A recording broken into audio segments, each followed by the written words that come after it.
Kia ora, hello. This week we're going to talk about something I am so passionate about. Food, glorious food.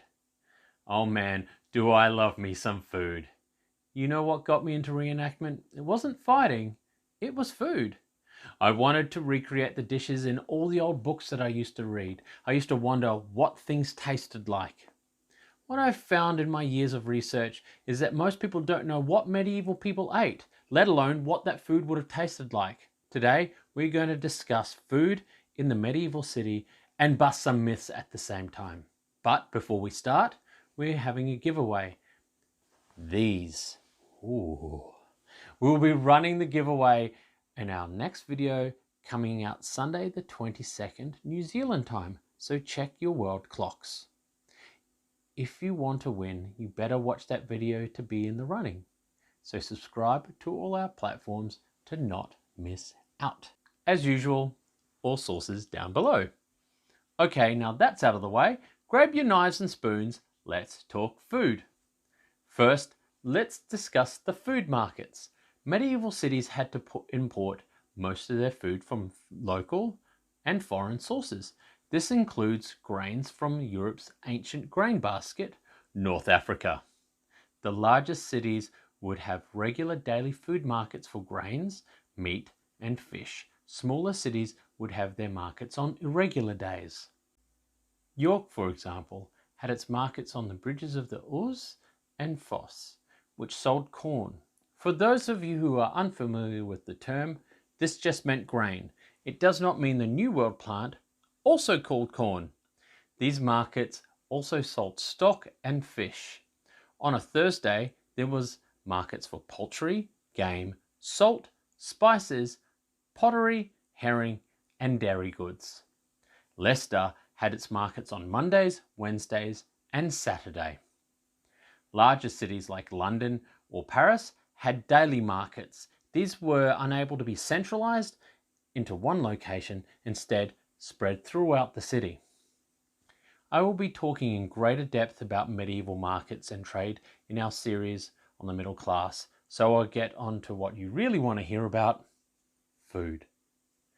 Now let's be clear, diets and variations of recipes are regional in medieval Europe, as they are in modern Europe. What the Italians are eating is not the same as, say, the Norwegians. Recipes, cuisine, and local resources shape what people are eating. Nothing makes me cross faster than the ideas of the homogeneous medieval period, either in age, people, or culture. This will be less about recipes and more about the contents of those dishes. Okay, so moving on. Let's talk about the common person. In the city, this would be the worker taking home a daily or weekly wage. We all know what we have heard about the medieval peasant. When it comes to their food, they were stuck in their hovels eating nothing but watery pottage day in and day out, stale bread with a scrap of cheese if they were lucky at Michaelmas. Nonsense, rubbish and rot. Unless, of course, we are dealing with a period of famine due to unseasonable weather or war, of course.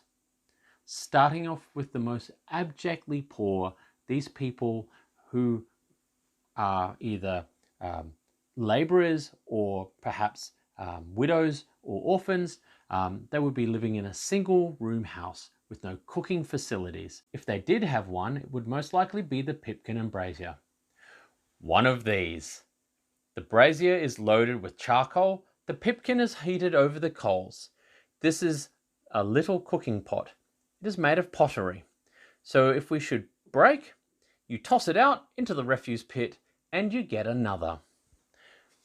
All food is popped inside and it cooks quite quickly.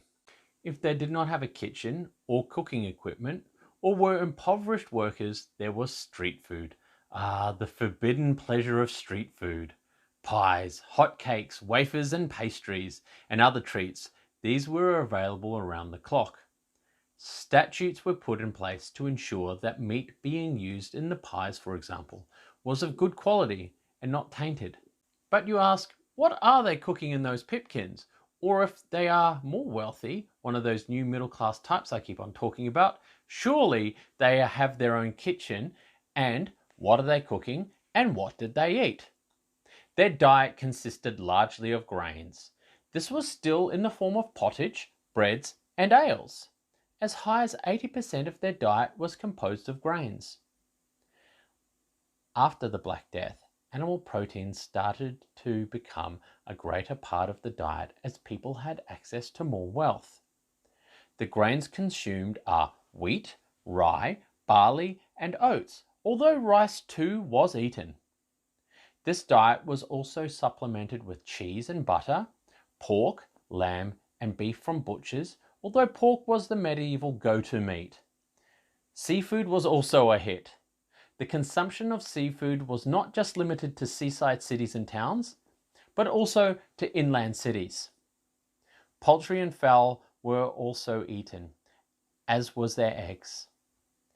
Produce was also available, and this was supplemented with fruit, nuts, and in the form of vegetables and herbs from gardens. Vegetables eaten could be onions, leeks, garlic, peas, lentils, beans, fennel, carrots, a whole range of brassicas, and most importantly, no potatoes. Wine could be drunk if it could be afforded, and it would be cooked with. For seasoning, all the spices were available, although mustard was preferred. And by that I mean the condiment, not the spice. It should be noted that grains of paradise were called poor man's pepper for their heat and relatively low cost in comparison to black pepper. Let's now look across to the upper classes. What were they eating? This is not just the nobility, this is also the wealthy merchant elite. If we are to believe the common myth, the wealthy were either having grand banquets of 12 courses each night, mainly made up of whole roasted beasts, or eating a ploughman's lunch. Neither is true. Funnily enough, we have access to writings regarding their diets and recipes. I often caution people that many of the cookbooks written for the feast are just that, the feast, and not indicative of the daily diet. A form of curry, which is a late 14th century English cookbook written for Richard II, for example, is a collection of dishes both of common use and for banqueting. La Viande, an early 14th century French cookbook, was definitely presented as haute cuisine. This portion of society are eating more meats and less grains. It can be said the ingredients that the upper class are eating are the same as the common person, though prepared in much more elaborate ways. Pottage is still around, although it is not the staple. Dairy and vegetables are still a large part of the diet. They would eat more game and bird than the common man, as they were given to hunting.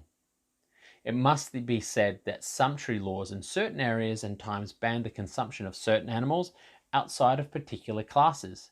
This applied to animals such as venison. Spices were consumed in humongous quantities, this being part of the conspicuous consumption of wealthy elites. Candied fruits and sweetmeats were enjoyed by all, as well as pastries and other delicacies, wines and liqueurs as well.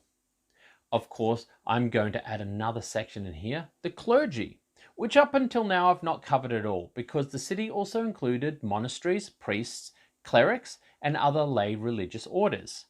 The clergy, or at least those adhering to monastic orders, led strict vegetarian diets. This, or at least what we would identify as pescatarian diets, grains, vegetables, spices, wine, ale, fruits, nuts, seafood, all compose part of the monastic diet. I feel it is also very important to discuss here, as fasting was an important part of medieval society. Fridays, for example, were a fast day, as was Lent. This was a very important time for the medieval person, and also Saints' Day. You were not to eat any food from an animal on a fast day. However, seafood did not count. So there is some interesting interpretation as to what seafood was. Beavers, waterbirds, dolphins, whelks, barnacles, cockles, anything they could find in a rock pool to fascinate a child, they would be chomping down on. Actually, when you have a real close look at what medieval people were eating, it can be worlds away from modern food. Other times, it's just the same as what we would eat today. medieval cooking has more in common in form with Asian cuisine than modern European cuisine. Both operate on the principle to balance the 5 tastes: bitter, salty, sweet, sour, and umami, or pungent. Of course, for a medieval doctor, food was medicine. As is in traditional Eastern medicines, if you were too cold, hot food's for you. Too hot? Well then it's salads for you, buddy. Too phlegmy, no more lampreys. They are slimy. In my experience, they are putting pepper in desserts and sugar in savories. While it looks like it might be odd and you think it might be weird, it comes out amazing. Well, there you go. Another complex topic covered in a super short amount of time. I don't want to promise that I will be making another series talking about medieval food because I have so many other ones planned, and well, I really do have way too many irons in the fire. If you would like to know more about the subject, I have included links below with some great sources as well, so you can be looking at websites and books so you can start cooking your own medieval food. Oh, hi. I didn't see you there. This must mean you enjoyed the video. So, like, comment, and subscribe. And remember, stay safe, have fun, and keep reenacting.